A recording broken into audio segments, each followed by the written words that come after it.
Okay, hey everybody, I am building a robotic arm with a 9-channel radio. That is what you hear in the background. It has a fully articulating arm to it, right here. This here is fully articulating. Every bit of it moves. It moves via this 9-channel Fly Sky radio that I got for my birthday. Wicked 9-channel, and all these switches and things make it move.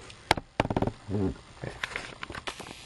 Here goes a little demonstration.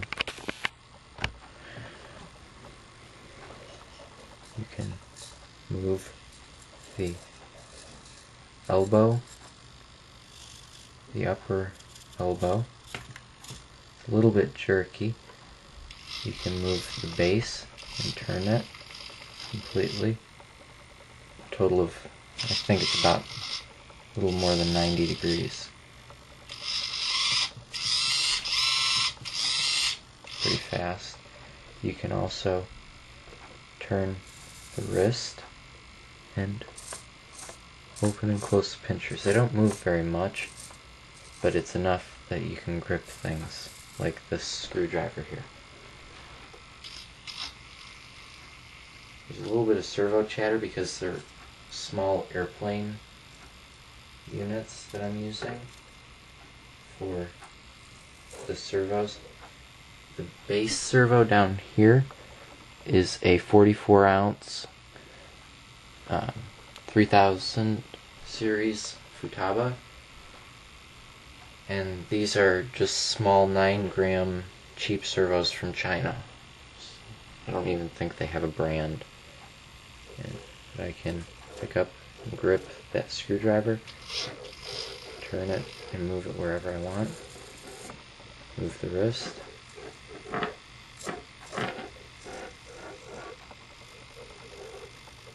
And even pick it up for the most part. Let go if I want to. I can grab it.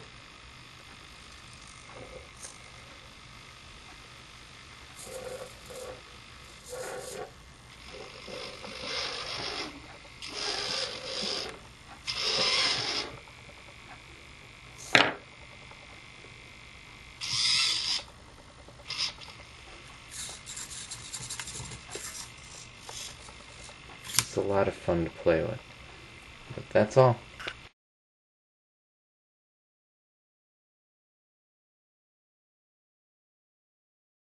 Something I forgot to mention in the other part of the video is it's running off of 4 alkalines on 6 volts, small switch, and all these pieces of plastic were cut out of a single sheet of plexiglass, or Lexan is another name for it, box. These are all drilled out here for lightening it so it's not putting as much of a load on the servos.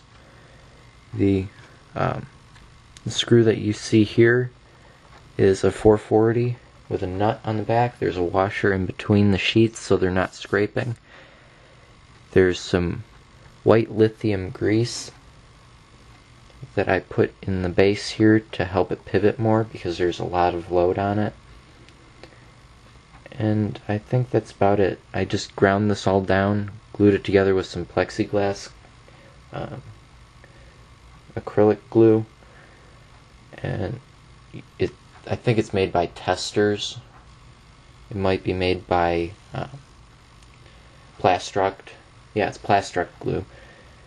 And everything is cut out of that same sheet of stuff and drilled out 1/2 inch and 1/4 inch holes.